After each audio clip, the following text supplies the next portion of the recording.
Let us solve this problem to simplify x plus 3 all over 3 plus x minus 3 all over 4. Now what we do is the LCM here is 4. The LCM is 4 multiplied by 3. So what we do is we cross multiply. 4 will multiply this and 3 will multiply this. So let's do it immediately. 4 into x plus 3 plus 3 into x minus 3. The LCM, like I said, is 12.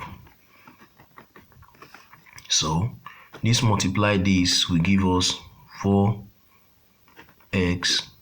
This multiply this give us 12 plus this multiply this will give us 3x, and this multiply this will give us minus 9 all over 12. So you can see that this plus this, because it's like terms, this 4x plus 3x will give us 7x. 12 minus 9 will give us what?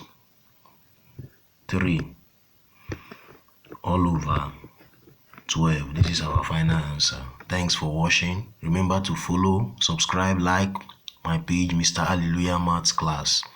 Thank you for watching.